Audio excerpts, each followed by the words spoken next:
Hello, how are you? I'm good. I love Right, your good new evening. intro, Bruce. The music's I was great. getting so carried away with the new intro, I forgot to say hello. It came up with our faces and I went, hello! Oh, I forgot what we were doing. Oh, And it's funny. everything's slightly different at the back. I need to get rid of this banner somehow. Anyway, I'll try and do it as we talk. How are Okay. you?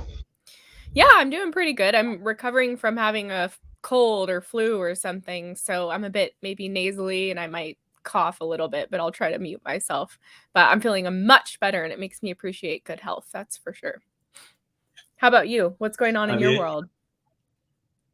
Yeah, life's good. We're getting really busy with, unfortunately, um, good for some sides of it. Yeah, finished the unicycling in the summer, so my body's starting to put the weight back on again, and it's getting a Did bit you lose a colder lot of over weight here. from But that? I lost about a stone and a half, which would be 14, 20 pounds. Wow, that's crazy. So yeah, but it was the fitness. I've started to lose the fitness a little bit, so um, we need to Goes get back quickly. out again, start unicycling again, and start my plan of unicycling across America or something crazy. Can you unicycle in the winter there?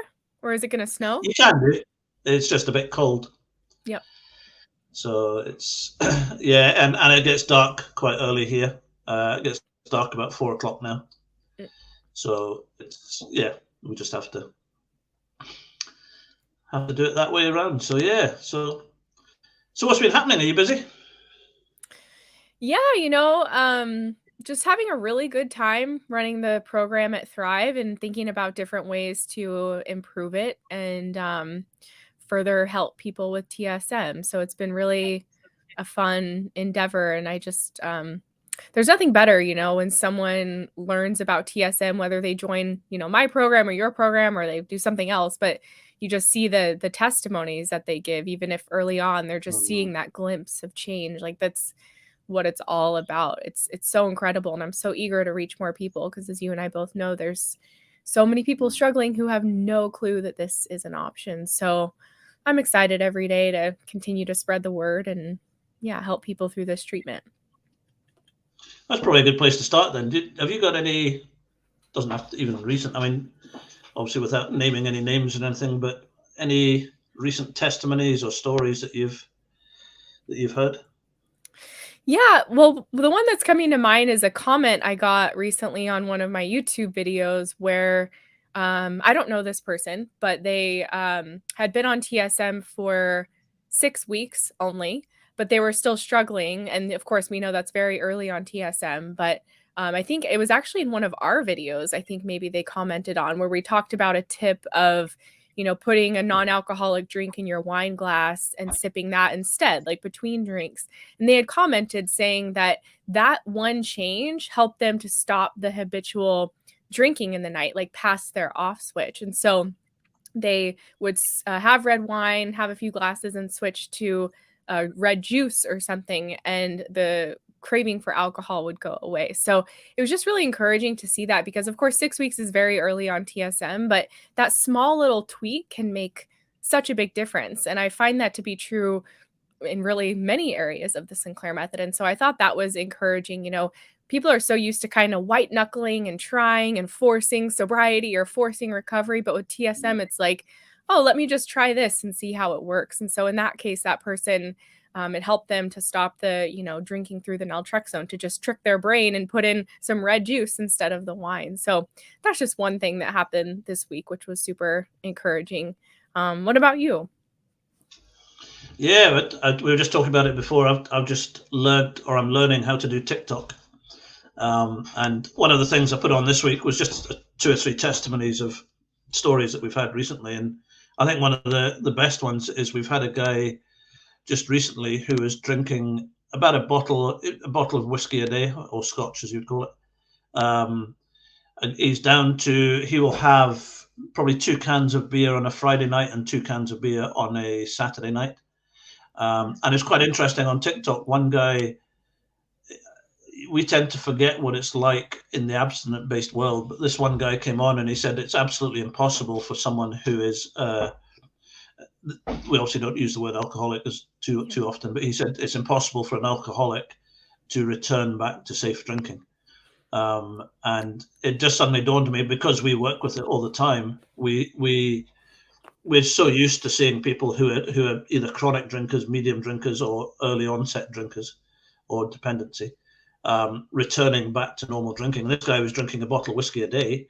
He reduced right the way down. He can have 2 cans on a Friday night and 2 cans on a Saturday night. And I said on the video, I said that the important difference is that there is absolutely no craving, and there's no white knuckling it. He's not forcing it. He has 2 drinks, and then he turns around to me and he says, and then I have a coffee, Bruce. And he said, I don't do 2 drinks and then go and have a coffee. I do 2 drinks and then have another 2 drinks and then have another 2 drinks, and until the whiskey bottle's finished, and then I go to bed. Yeah.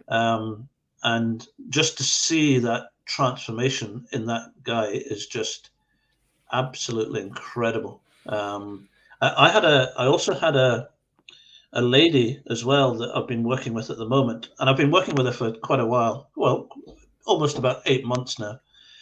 She's down to about 20 units a week, which is the equivalent of 2 bottles of wine a week. Wow. And I was curious. I've worked with her for a while, and I was curious as to where she started. And I'm thinking, what kind of level did she start at? She started at 3 bottles and a quarter bottle of vodka a day when she started, and now she's down to 2 bottles of wine a week. Where did she start at? It cut out a bit. No white knuckling it. No. Signal's not great, actually. Sorry. She started at 2 bottles of wine a day plus a quarter bottle of vodka. Oh my gosh! Wow. And some people say, well, she's still drinking 2 bottles of wine, but she's drink that compared to where she started. We worked out how much it was per week and per month. It was a crazy amount. Wow. And another client who's dropped 100 bottles of wine a month. Wow. And it was 25 bottles of wine a week, which was 100 bottles of wine a month. Wow. And when we work it all out that way, and he said, oh, well, I've slowed down. It's not working as fast as I want it to work. And I said, hang on a minute. I said, you've dropped 100 bottles of wine a month. Yeah. And I managed to go online and get a photograph of 100 bottles of wine, and I sent it to him. And he went, wow. He said, that's scary. Yeah. So I know sometimes people, when they hit that plateau on TSM, if they've been on it for a while, it's easy to forget where they started. And so it's so important to remind them of that. And yeah, I experienced that on TikTok too, just the people who still believe there's only the one abstinence route to recovery. So it's interesting to try to educate them, but I find it's challenging to also change minds when someone has, that perspective. What is your experience been? With people coming on? Yeah, are you able to turn them on to TSM or change their mind about it? Have you noticed? Yeah. I think a lot of it is just trying to get used, or I keep forgetting that, I suppose because you and I have worked with it for so long, that we get so used to the way that it works and the way that most people will think that there is no other option, where in fact there are so many different options, not so many different options, but there are other options than just rehab. There's other options than just AA. There's other options than just smart meeting. But what I am learning is that the people, if someone gets sober and stays sober through the rehab, then to them, rehab is the best option. And understandably, if they get sober through AA, then AA is the best option, because it's worked for them. So yeah, and I think a lot of the times when people are getting in touch with us, they're getting in touch with us because they are, it's been their program. It's been the one thing that they've done for X amount of years, and therefore they believe in it, and quite rightly so. Yeah. But where I think it gets dangerous is when they come on and they say that it's the only way. Yeah. That's when that's the only time I'll sort of stand up and I'll sort of actually say, well, listen, it's worked for you. Fantastic. We support it 100% if it works for you. But we have to, even with TSM, we have to be really careful that we don't say it's the only way. We obviously believe, well, statistics will show us it's the best way. But that doesn't mean it's the best way for everybody. So. Yeah, exactly. So, yeah. Yeah. Well, it's great that you're raising awareness about the Sinclair Method more. Yeah. So can you, just for anyone that's new as well, or anyone that's watching this for the first time, can you explain again, just briefly again, what is the Sinclair Method and how does it work?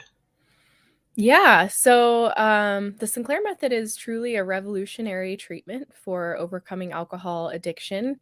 Um, I like how you say it, Bruce. It can lead to safe drinking or abstinence. And abstinence through the Sinclair Method is completely different than abstinence through AA or rehab or other, abstinence-based programs that require that as the first step. Because I find oftentimes in my experience and with others as well, they're fighting the craving and the urge to drink, and they fear a relapse when they're abstinent going those routes. But with TSM, it heals the alcohol use disorder on a neurological level. And so abstinence, it honestly happens by accident oftentimes for people. They start out on the treatment, with no goal to go abstinent most often. But then after a year or two, or even 6 months, or, however long, they end up getting to a place where they're really not drinking anymore, or, they're drinking so infrequently that they're mostly alcohol free. And then for others on TSM, moderation is a goal, and moderation is totally possible through this method with time as well. So, the method works by taking the medication naltrexone. It's an opiate blocker. It's taken an hour or so before drinking, and it's working to block the reward reinforcement that people get when they drink. And when that's done repeatedly over time, coupled with habit and behavior change, people can really get to a place where they're no longer craving alcohol. If they are drinking, they have a sense of control. They don't fear binge drinking anymore.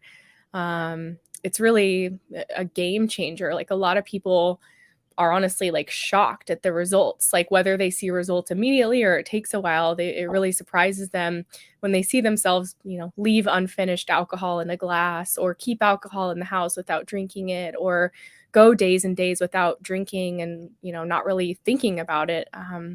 It's really an incredibly powerful and effective treatment where people can feel completely free and recovered from alcohol dependence.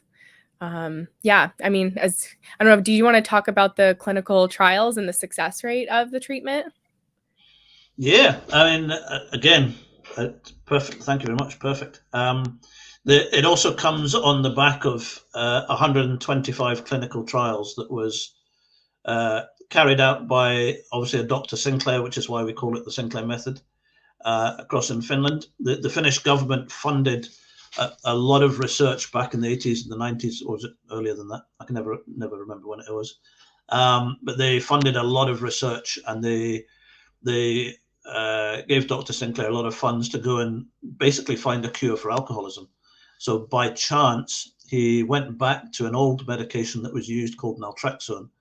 And by chance, he gave the medication to a client and said, I don't want you to drink for the next X amount of months, and take the medication, and we'll see if there's any response from it. So the client came back 6 months later. I believe he was sober. And he said, but I've got something to tell you, Dr. Sinclair. I carried on drinking as well as taking the medication, and I just lost interest in alcohol. And that then led on to all the research that Dr. Sinclair did. I didn't realize that's where it started. I believe so. That's really cool. It was purely by accident. And I think he had gone back initially when he started the research to find out if there was any of the old medications that could be used, or what effectiveness some of the old medications had. And by chance, he came across someone took naltrexone, carried on drinking, and 6 months later they were sober. And he thought, oh, that's different. And that then led on to 25 years of research, and into all the clinical trials that have been done all over the world. Apparently 125 clinical trials is very high for any medication. So I know it's an FDA approved medication. It's an NHS licensed medication here in the UK. So they've done here in the UK, and I would guess it's the same in the States, that when any new drug or medication comes to market, it has to go through 3 stages of clinical trials. One of them is a small kind of local one. The next one's a slightly bigger one, and the third one is worldwide. So naltrexone has been through all those trials. So absolutely safe to use, not addictive. It's not a replacement medication for methadone would be in this country. And so yeah, I always say that I will sit down with any medical professional, any pharmaceutical professional, anybody who works in the addiction field, and I would love to sit down with people in those areas and just say, listen, here's the scientific proof. It's not something Katie came up with. It's not something that I came up with. It works. That's the simple way to say it. I have a question for you, because I often hear, and I don't know much about the UK and getting the prescription, but I often hear from people that it's hard to get over there. Is that true, and why is that? We have a different medical system. Again, I'm not too sure how your system works, but here we have an organisation called the NHS, which is the National Health Service. So every week or every month when someone gets paid, it automatically comes off your paycheck, a percentage, and goes into, we call it national insurance, but it goes into to pay for your national for your health. So if you go into hospital or have any operations, it's all free of charge, but it comes off the end of your month. It's like your insurance, I suppose, but it comes off automatically. So the NHS is, if you go to the majority of doctors that people see are NHS doctors that is already paid for. So Scotland's slightly different to England, but in Scotland you don't pay for any of your medication, your prescriptions. It's all free of charge. So when you go to your NHS doctor here in Scotland anyway, they won't prescribe naltrexone because it is a licensed medication, but it's licensed to be used with clients who are abstinent. And because we're using it initially with alcohol on the Sinclair method, then some will do it, but most NHS doctors won't prescribe it. So therefore, here in the UK, we then have to go to a private doctor anyone's allowed to prescribe it, but a private doctor is more likely to prescribe than it is in here. But again, the number of private doctors who have in-depth knowledge of the Sinclair method and naltrexone is quite small. And there's a few more in London where you can get it in London, but again, it works out very expensive. So it's about probably about $250 for a consultation, and then the medication will be another $100 at least for 28 tablets through London doctors. It works out quite expensive through the London process. So we need to change it in this country. So people can go to their NHS doc and ask for it, but they have to be abstinent.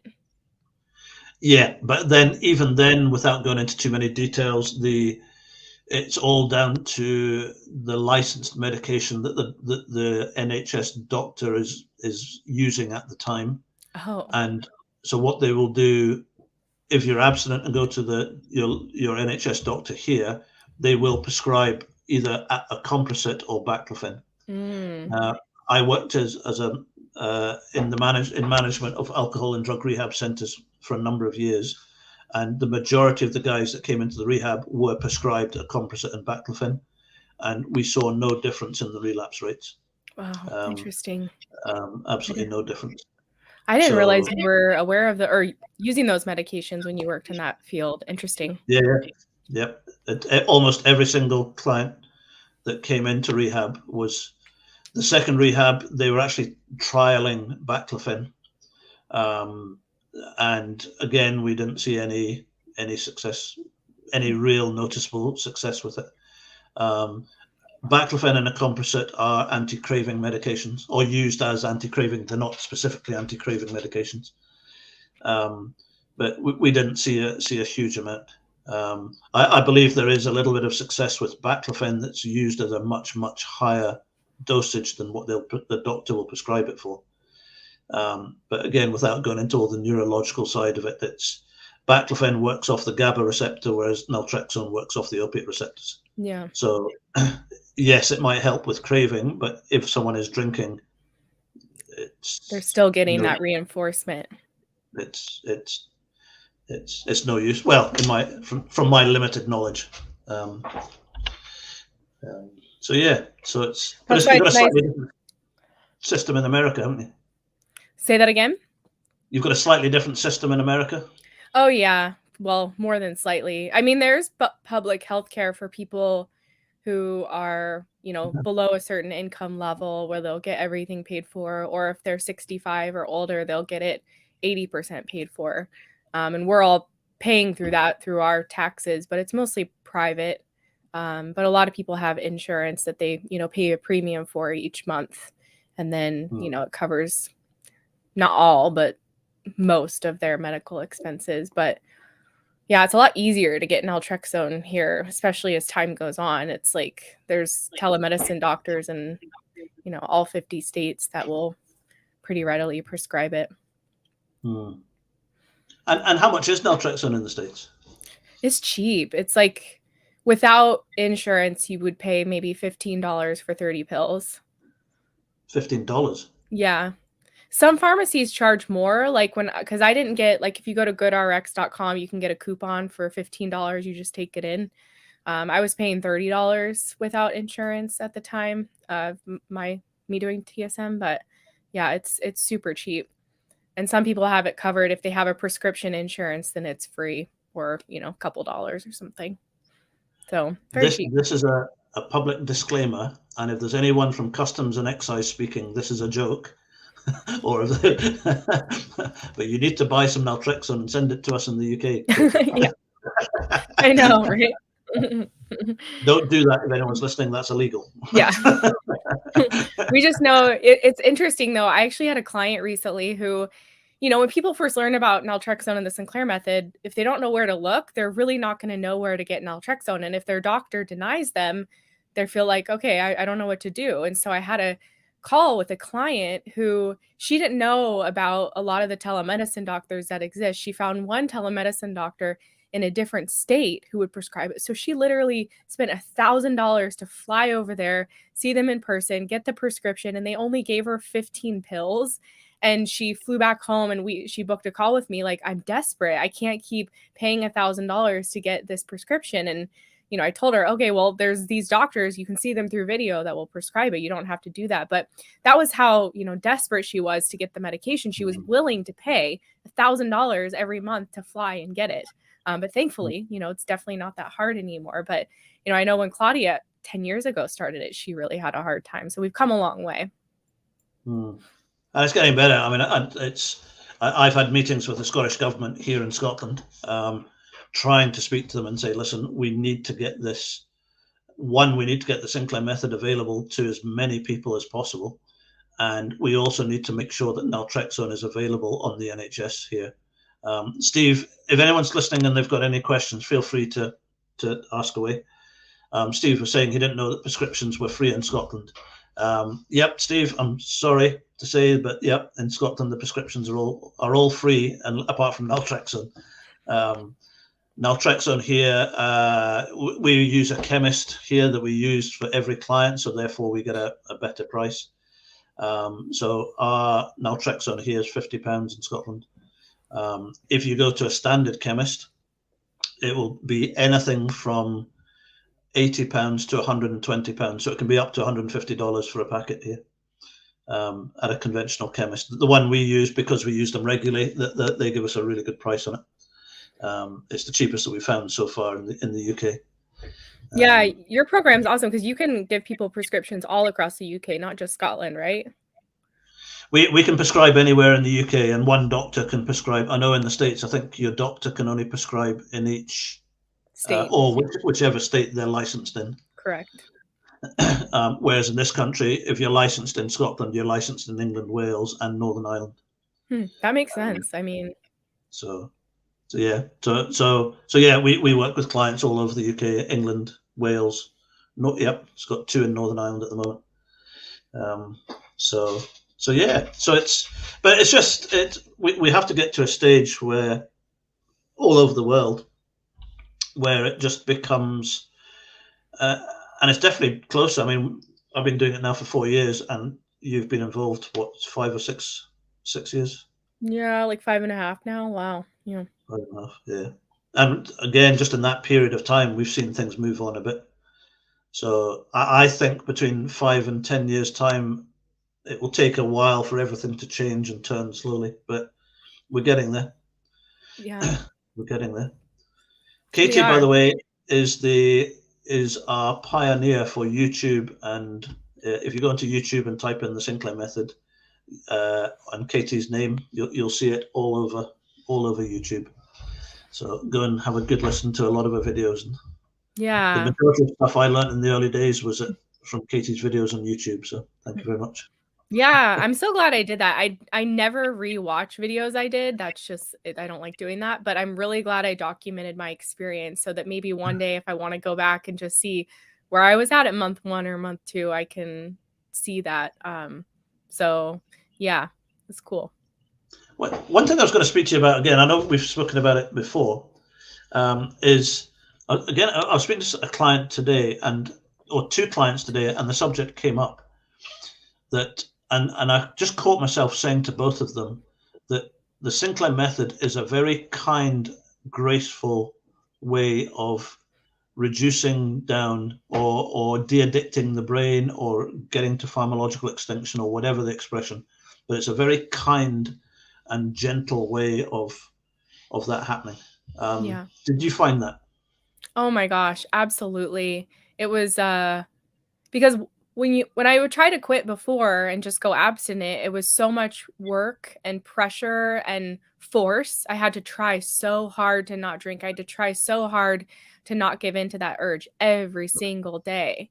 And it having the opportunity to give into a craving through the Sinclair method, knowing that when I was taking the medicine, I was gradually undoing this alcohol use disorder, being able to indulge in that craving felt like I could scratch an itch that I had. You know, it felt natural to give into something that was so powerful. Knowing though that it was reversing this in my brain, it was just like, I mean, it's like the perfect treatment. That's what it really felt like. And you know, what's so great about this treatment is you allow yourself to drink as you normally would. And as the medication is working in the background and you're not thinking about drinking as much, then like for me, I could just like, oh my gosh, like it's 4 o'clock and I don't think I'm going to drink tonight. Well, like what else do I want to do? And having that space inside me to explore other hobbies or activities or try new things, like that was always so hard before because I was just step 1 when I was abstinent pre-TSM was like just fighting that craving all the time. And so it's like I didn't have the energy or the desire really to do other things oftentimes. Of course I would try to get into exercise or other hobbies, but it was always short-lived. And so with TSM, it allowed me to make gradual, sustainable changes that you know, were really permanent lifestyle changes. And that's what it's really all about when we change our relationship with alcohol is we're cultivating a lifestyle that doesn't have alcohol on a pedestal. It's no longer controlling our lives anymore. And so yeah, it was definitely a really gentle way because you're still drinking, you're just gradually reducing and then, you know, figuring out different things to do with your time. And it's so nice to not feel the strong desire for alcohol over time. That's freedom. It really is. Yeah. And I was speaking to a guy that I phoned up today just to inquire about the program, and he had done a lot of research into the Sinclair Method. He had looked at the program. There's a book, I don't know if you can see that, The Cure for Alcoholism. Very, very good book to read. Explains the whole program from a neurological process, the history of it and everything else. He had read that book already. So when he came to me, he had a very, very good understanding of the Sinclair Method. And the first thing he said to me, that again, I've spoken to a couple of people about recently, is what I'm learning at the moment is that the starting point from where we start from and where abstinent-based programs start from is 2 different places, which is why we have the 2 different processes that we have. And he said to me, he said, am I right in saying, Bruce, that the Sinclair Method starts from the point that alcohol dependency, or AUD, is a neurological condition, whereas the abstinent-based programs start from it being a choice of will. It's a willpower, it's choice. So if you're starting at two different places, that we start from the place of, okay, it's a neurological condition, and therefore there's a medication that can treat the neurological condition. You still need one-to-one support to reduce it. Then that's one starting place. But if you're going to start from the point of, okay, it's all choice and willpower, then what I'm finding really, really difficult now is that now that I know about the Sinclair method, and my background was constantly working in abstinent-based rehabs that did an amazing job for some people, but the reason they had that revolving door was because their starting place, not through no fault of their own, but their starting place is someone walks through the door of the rehab, and then it's a case of, okay, let's sit down and analyze everything about you, your life, your past, your history, everything that you've done. Let's look at it as a character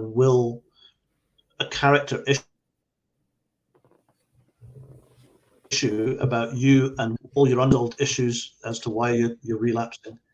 So you've got all that side of things. And then you and I come along and say, well, listen, actually, it's a neurological condition, which is the starting point. There's a medication that can control that whole thing. And I've seen it on a couple of your things. People turn around and say, well, you couldn't have been a proper alcoholic then because it just, to them, it sounds far too easy, because their whole process has been, you need to go into this huge, big, deep, analytical counseling, therapy, psychotherapy, blah, blah, blah, blah, blah. And it's because the starting place is wrong. Yeah, and that's the thing, Bruce, because when I was drinking at my worst before TSM, sure, I was drinking as a coping tool, but I was drinking because my brain was addicted and it was telling me to drink every day. So it wasn't just because of this and that happened in my past. Like, sure, there were things, but if I was going to go into treatment and someone wanted me to like get to the underlying trauma or reason why I was drinking, like, there wasn't one. Like, I never discovered one through TSM. Yes, I did discover like the fact that I would numb out when things were hard and I didn't let myself feel emotions, or I'd kind of repressed things and never really healed from them. So through TSM, I definitely still had to heal, some of the reasons why I was drinking, but there wasn't like one underlying thing or several underlying things that was driving my day-to-day drinking. My day-to-day drinking was because I liked to drink. I liked to get buzzed. I liked to unwind after a stressful day with a bottle or two of wine. So like that stuff never worked for me before. And I was constantly searching for like, why am I drinking? What, and it was like I never found an answer to it. And I think what's great about TSM is you start to, use the medication to get the neurology under control, like you're saying, and the desire starts to go away. And then maybe emotions or memories start to surface that you can then deal with. And for me, I did go to therapy and did get support because stuff did surface that I kind of had forgotten about. And, I'd been drinking so heavily for so long that I was too numb to remember and too numb to really process it. But TSM was the first step so that I could just, start to cut the craving and the obsession so that I could actually do that inner work to heal from it. Yeah. I think for me, it was an absolute revelation, having come from the abstinent-based world, where we were taught that relapse was a result of unresolved issues. So therefore, it's all pushed in to one issue. It's all unresolved issues is the reason people relapse and everything else. And then it suddenly dawned on me, as I was working with clients over the last, nearly 4 years now, that people will start to drink when they're younger. The brain gets a huge endorphin reward, and it's great fun. At that point, it's a choice. We choose to go to the bar, to the hotels, to the bar, to have fun and drink. We get this huge endorphin reward. The research is showing that some people get a higher endorphin reward than others, which is what leads on to most people to dependency. But during that period of time, there comes a point where the brain tips over from it being a choice to where the brain then becomes dependent on the endorphin reward. The minute the brain becomes dependent on that endorphin reward, and this was my revelation when I had it, was all of a sudden, the minute the brain becomes dependent, the reason people drink day after day after day after day from that point onwards, has nothing to do with the environment or their past experiences or any past trauma or PTSD or anything. It's because the brain is dependent. The minute the brain becomes dependent, it then separates and becomes two very, very different issues. Whereas abstinence-based programs are trying to still push the two together and treat them all as one's causing the other one. Whereas the minute the brain becomes dependent, it separates the two of them. And then, so what we do with the Sinclair method is we deal and treat the neurological condition and the reduction in the alcohol. And then, like you're saying, with some people, it doesn't mean that there are no issues that need dealt with, but that's not the reason why people relapse. People relapse because of craving, not because of the unresolved issue. So as they reduce, and that's why Katie runs a program in the States and we run a program here in the UK. That's why we believe that the support side of the program is so important, because as an individual reduces, we have to make sure that they are safe and comfortable within that environment of the new life without the alcohol. But they become two very, very, does that make sense? Two very, very separate issues. Whereas in rehab, we clumped it all together. When somebody relapsed, we went, right, okay, you need more counseling, you need more this, that, and another. And again, it goes back to the starting point. It's a neurological. I always say I've got epilepsy, and they wouldn't send me to rehab because I keep having seizures. This is going to be quite bold to say this, but I'm now starting to realize that the way that we've treated alcohol dependency has been good for a number of years, but it's quite draconian. Whether that's an American word or that's a British word. Yeah, we use it too. It's quite a draconian way of dealing with it. It's like, okay, your craving has built up and built up and built up. You've relapsed. Therefore, it must be your fault. We're going to put you into rehab where we'll strip search you in some cases. We'll drug test you. We'll drink test you. You're not allowed out. They wouldn't do that with someone with epilepsy. Yeah. I know. And it's such a black and white thing. Like you're sober and you're in recovery, or you're relapsing and not doing well. And it is draconian. And it's crazy because I read this paper from, I think it's over 20 years old. And in the abstract, it said, like, we all agree that alcoholism is a chronic relapsing condition where 80% or more of people will relapse 6 months after treatment. And it's like, if that paper is like decades old, but we keep doing the same thing, like, it's just amazing to me that there haven't been leaders in this field that have looked for like an alternative route and, or explored, hey, naltrexone's been approved. Why don't we research all the different ways this medication can help someone drink less? It's just crazy that the same treatment, all the same thing is happening over and over again. And I've gone to addiction conferences and it's just the same exact treatment program, like repackaged in different ways with different features, but they're all offering the same thing. I couldn't distinguish a difference. It doesn't feel good either. Like, it just feels like it's very driven by the bottom line. I was on a conference call. Well, it was like a conference for different addictions and everything else recently. And every 5 minutes, I was just, everything inside of me had to stop, just putting up my hand and saying, what you're doing hasn't worked, and it hasn't worked. Well, no, it's not that it hasn't worked. It doesn't. 80% relapse rate for the last 100 odd years or something. Something needs to change. We have to do something different that will change. If I went to the doctor and said I've got epilepsy and I'm struggling with my seizures, and he said, well, I can give you a medication or I can put you on a program that has a 10 to 15% success rate. Yeah. I wouldn't be too confident in that doctor. The same program we've been offering people for decades, and the success rate hasn't improved, and there's been no innovation. So what do you say? And I think a lot of people, I put a picture up on one of my social media things a while ago of a car that had been built in 1935, and a beautiful machine. And now if you were driving it around, it's absolutely beautiful. But a car from 1935 to a car that was built in 2022, the engineering's moved on, the bodywork's moved on, the whole process of a car has moved on. They drive themselves, half of them nowadays. And if you look back to 1935, it's like, well, you wouldn't be driving around. Well, you would drive a 1935 car if you like the old cars, but it's not as efficient. It's not as comfortable. It's not as all the kind of stuff. Everything moves on in life except recovery. Yeah, I think the way it has moved on is maybe they have like, you know, more technology or workout equipment or classes or something, but it's still the same nuts and bolts that's running the show. I recently did a TSM success story interview on my channel, and this woman went to 2 different rehabs twice, and she has a co-occurring disorder of not PTSD, OCD. And 2 times she went to these treatment centers, they were supposed to be dual diagnostic where they were treating both her OCD and alcohol. And she said with both of them, they advertised that, promoted that, but they were not offering that treatment. So it was almost like false advertising in a way. I don't know if it was intentional or where the disconnect was, but yeah, it was just interesting to see that as her experience. We've got a comment here, and I'm not quite sure what was. It's tough with life at the moment.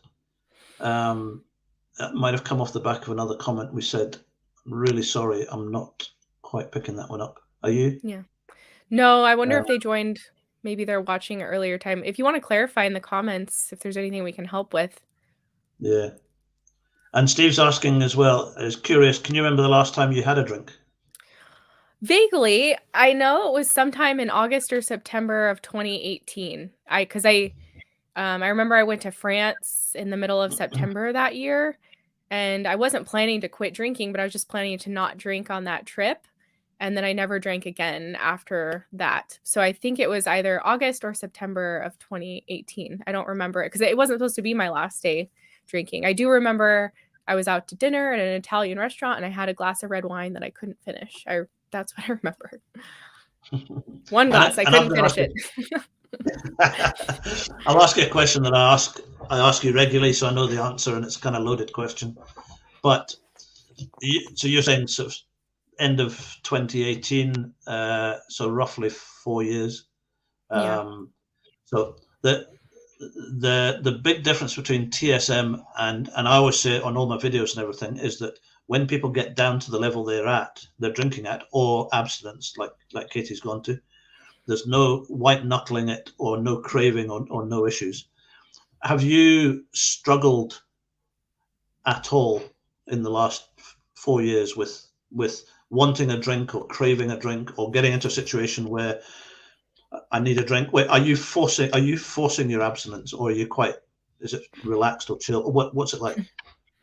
It's completely relaxed and chill. I have not struggled, white knuckled, or craved a drink, honestly. I've had passing thoughts about drinking, like, you know, the holiday time, I go home to Oregon and it's usually snowing and cold, and I used to go out to whiskey bars there, and there's a lot of them, and I would drink whiskey and in the cold weather. And so that's something that when I go home, I kind of like romanticize that and like, oh yeah, that was so nice to like sit here and sip that whiskey.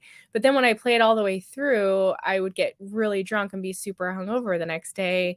And so it's like I just have that, I think, like a memory that I look back on that I'm fond of. So that's the extent of my craving, if you could call it that, but it's really not. And with TSM, I can drink if I want to, as you know. It's just I feel like I'm too lazy, or it just doesn't sound good or appealing enough to actually do it. I often tell people that it's like alcohol has become it used to be my favorite food in the world and I wanted to eat it every day, but now it's like my least favorite food, where if someone offers it to me, I can easily say no. If people are having it around me, I have no desire for it. I never think about it. It's really incredible. It really does feel like through pharmacological extinction, it feels like the addiction's been erased from my brain and completely reversed to where it just isn't there anymore. And it's a non-issue. It really is. And you've seen some of my videos I make on TikTok. Like I'll use my husband's wine as a prop and I'll like pretend to drink it. So wine will literally be touching my lips. But like that's like zero temptation. I'm just like, I've no like, oh, I want to sip it, like nothing like that at all. And sometimes people think I'm drinking again in those videos, and I try to, no, it's just role play or just for fun. I'm not back to drinking again. I thought it was. Do you have Ribena in America? What's that? Like a blackcurrant squash of some sort. What would you call it? Blackcurrant. Just a non-fizzy blackcurrant drink.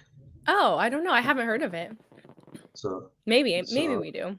That's what I thought it was, but no, it's proper wine. Well, there you go. It's real wine. It's because my husband, he doesn't have a drinking problem, so he constantly leaves like half bottles of wine unfinished that go bad, and so I just use them as my props. Yeah. Because I have seen them a couple of times, and each time I keep thinking I need to remember to ask her, is that real wine or is it? Yes, it's real wine. But it touches my lips, and I have no desire for it. I think the challenge that we come across so often is that, well, we have come across lots of different challenges in regards to it, if it's that good, why isn't everyone doing it? It sounds far too easy. You obviously never had a drink problem in the first place. If you found it, you don't know what it's like to be a real alcoholic. And yeah. And this is why I stress to people, I mean, the number of clients I've worked with who would be classified in this country as chronic drinkers that are drinking a bottle of vodka, they're drinking a bottle of vodka or a bottle of Jack Daniels or a bottle of 2 or 3 bottles of wine a day. It's not just people who are just starting to just get to the stage where they're starting to struggle. People who are chronic drinkers, who are drinking, they reduce and reduce and reduce and reduce.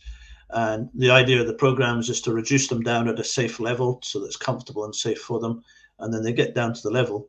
And Katie will hear it all the time, and I hear it all the time, that they go, wow, that was really, really, that was easy.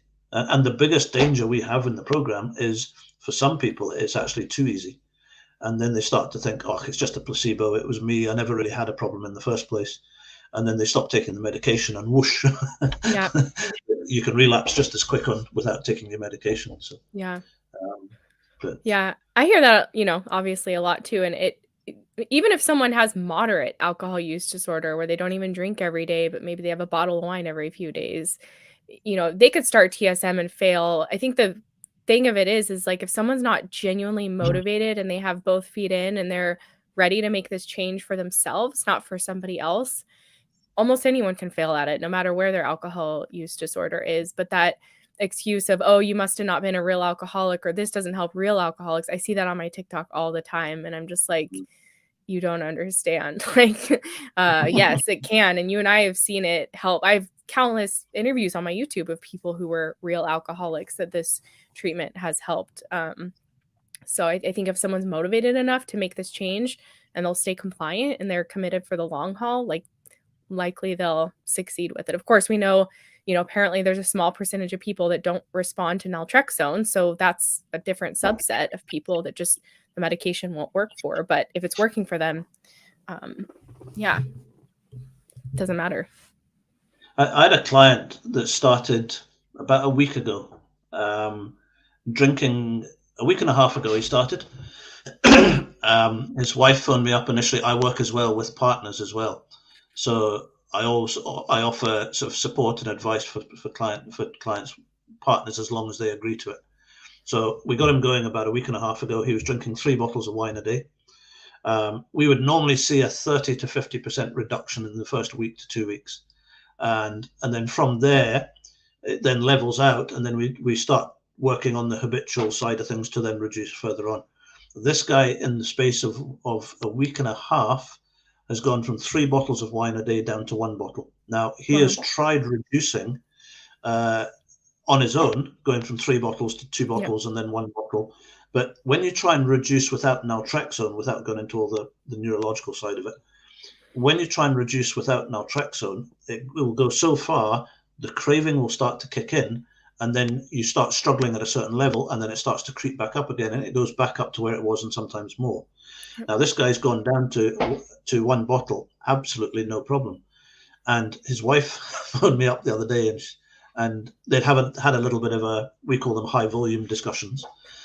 And she was a little bit upset that he'd been on the program a week and a half and he was still drinking a bottle of wine a day. And I said, right, okay, he's actually way ahead of where he should be at this stage. Yeah. And I said, however, if he only goes from 3 bottles of wine to 1 bottle of wine a day, that is 14 bottles of wine a week, 40, 50, 55, 60 bottles of wine a month.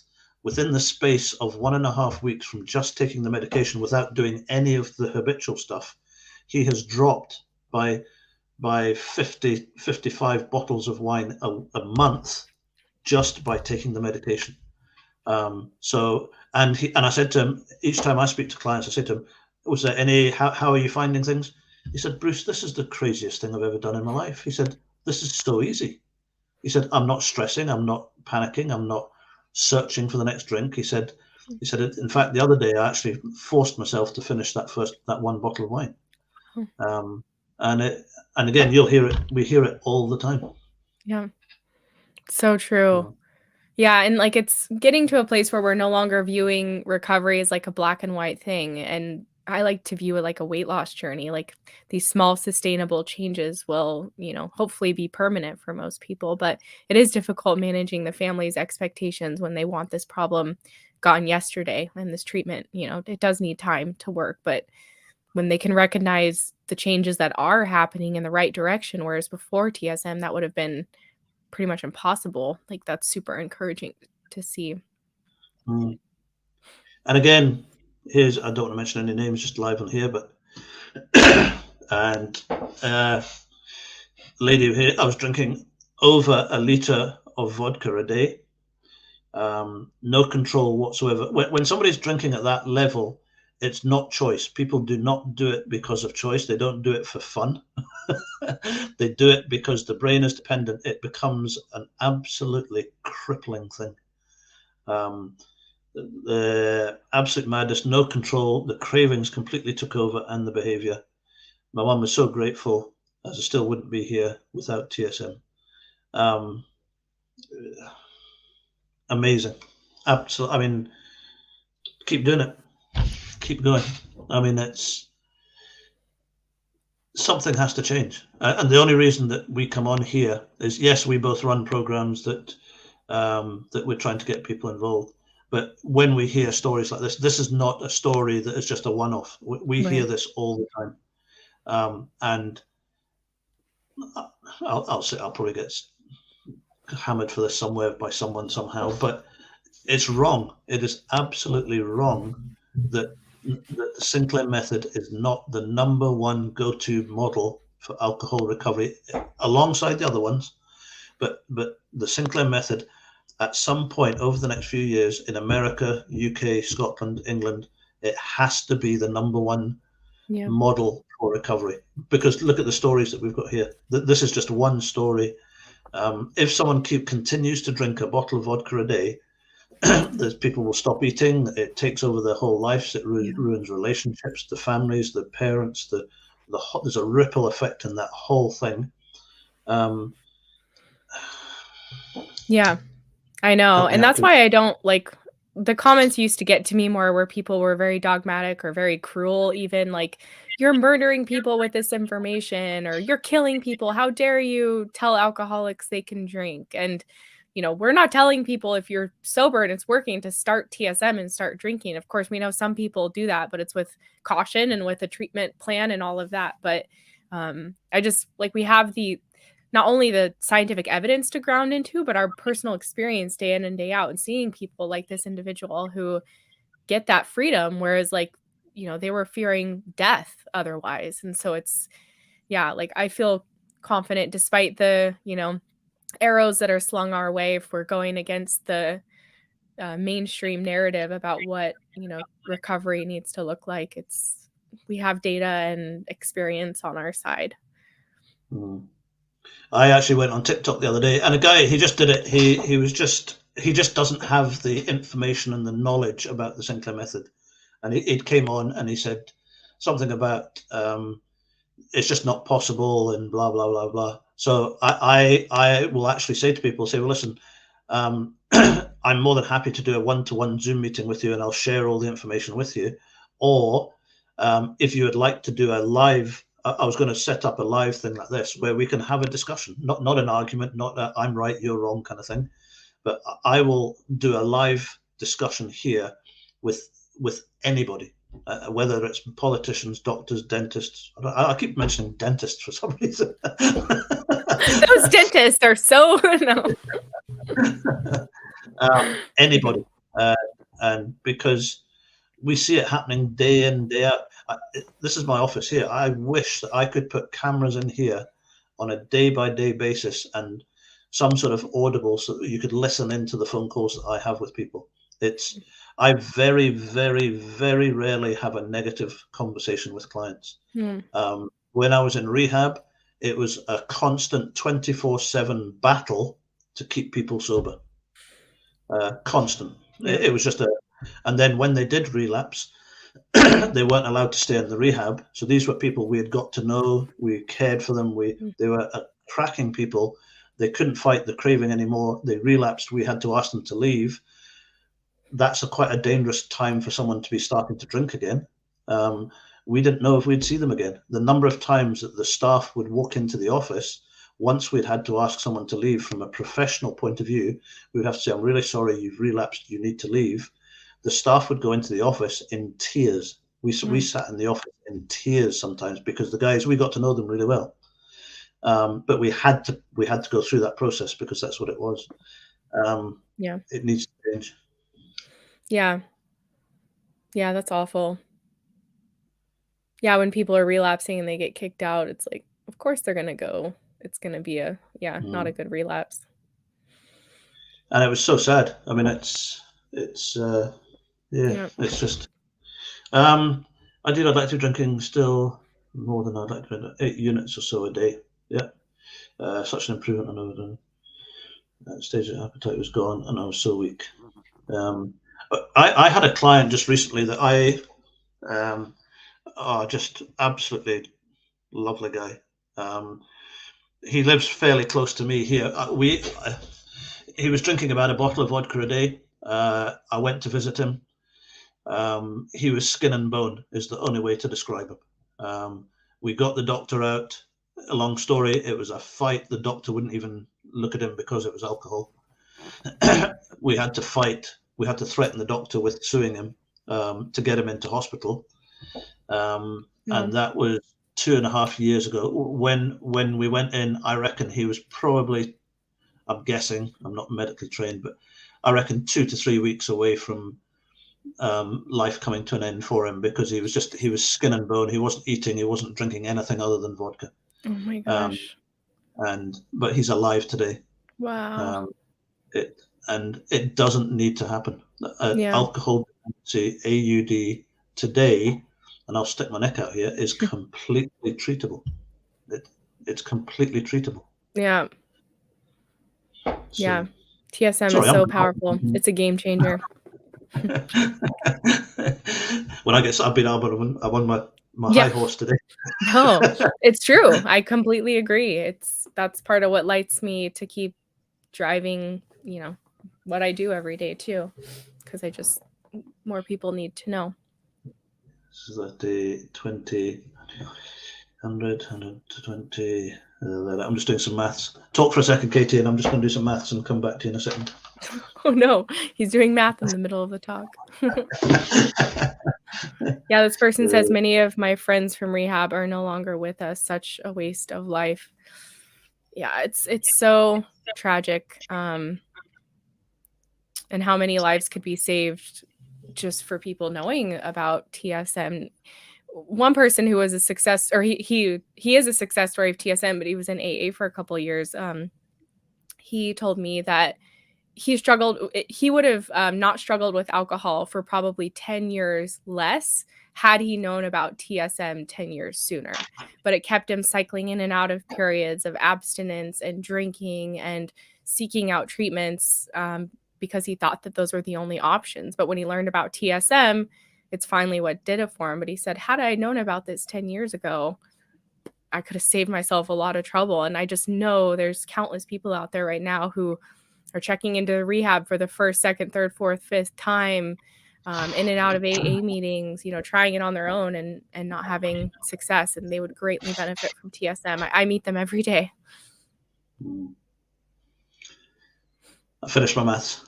What were you adding up? Well, math, would you call it math? Right, we call it maths. Math. Yeah. Oh, you call it with an S, maths? Yeah, we call it maths. Well, you call it math. Yeah. So. That's Kate funny. and I are always laughing and joking about the differences of things. I don't want to mention the lady's name here, but just to give you an idea of the reduction, I love doing this with clients just to show them the stage.